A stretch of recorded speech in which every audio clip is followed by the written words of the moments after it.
After both Democrats and Republicans attacked Trump throughout the convention, he responded in the completely mature way, he always does.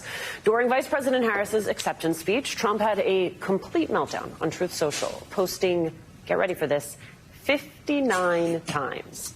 Then dialing into Fox and offering a bizarre and rambling retort to her speech. And just last night in Arizona, telling his truth about the DNC, filled with dis and misinformation. Barack Hussein Obama. He was nasty to me. He was nasty.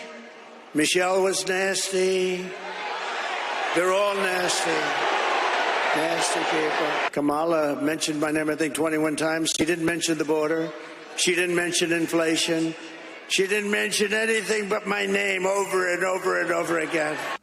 I guess he didn't see the segment where they taught everyone how to pronounce her name. Joining us now, former Virginia Republican Congressman Denver Riggleman. He also served as a senior advisor to the January 6th Select Committee. Did they not pay for good Wi-Fi at the Trump rally? Why was the picture so grainy? They really, I don't know, maybe some money troubles going off to his legal issues. Congressman, Donald Trump, look at the graininess of it all. I am very struck by the fact that Donald Trump seemed quite disturbed by Vice President Harris's remarks, so much so that he called into Fox News after the fact, and he was beeping the cheek on the phone. I'll let y'all listen to it, and we'll chat on the other side. She didn't talk about crime. She didn't talk about 70% of our people are living in poverty. She didn't talk about housing, really. The trade deficit. She didn't talk about child trafficking that she's allowed to happen. She's going to give a tax increase of 4 to 5 times what people and companies are paying right now. When I get really riled up and I'm on the phone, with my husband or my homegirl, and I'm like, and then, when I don't have my AirPods in, I too, hit the phone with the buttons because I am quite undone. I got the sense that he was undone, Denver. Well, yeah, and by the way, it's Hawaiian shirts for Harris Day, so I apologize. I just made that up. But I think the initial baseline that you should have when you have a president is somebody who knows how to use the phone. And also, when you're talking about the unhinged things that he was talking about, one of the things that really struck me, if I may be serious, is he was talking about the safety of women. And, I think E. Jean Carroll would differ. I think anybody who sees any pictures of him with Epstein would differ. I think what he said on the Hollywood Access bus, what he said that he could do at any time would differ. So I really was struck by that. I know he says rambling things, and you said, hey, he was disturbed about the DNC. Just generally, Donald Trump is disturbed. I don't think we can say about the DNC. But I think what he said about women, which was absolutely just unironically stupid, you just get to a point that you wonder how anybody who's a Republican or former Republican or anybody that's sane in any way could vote for a person like this.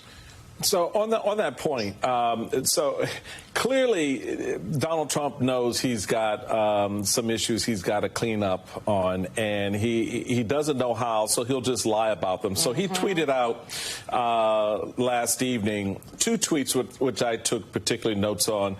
One was, my administration will be great for women and their reproductive rights.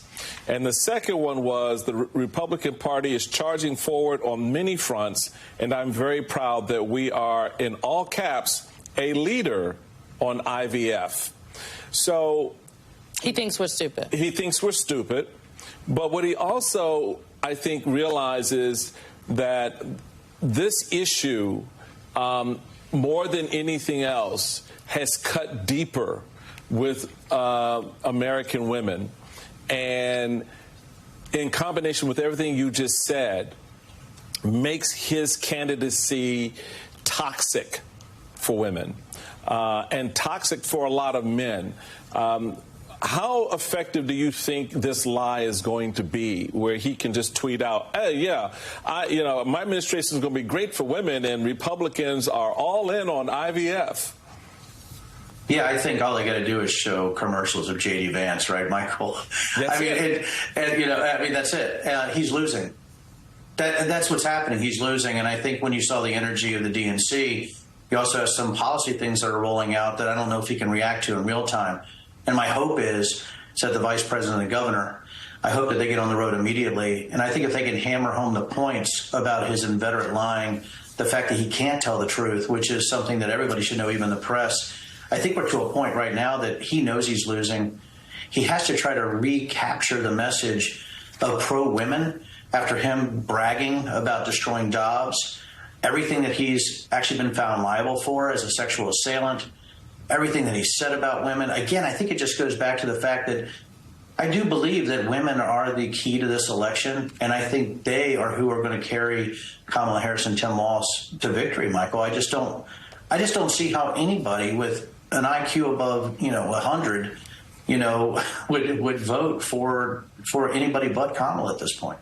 Former Congressman Denver Riggleman, thank you so much for being with us this morning.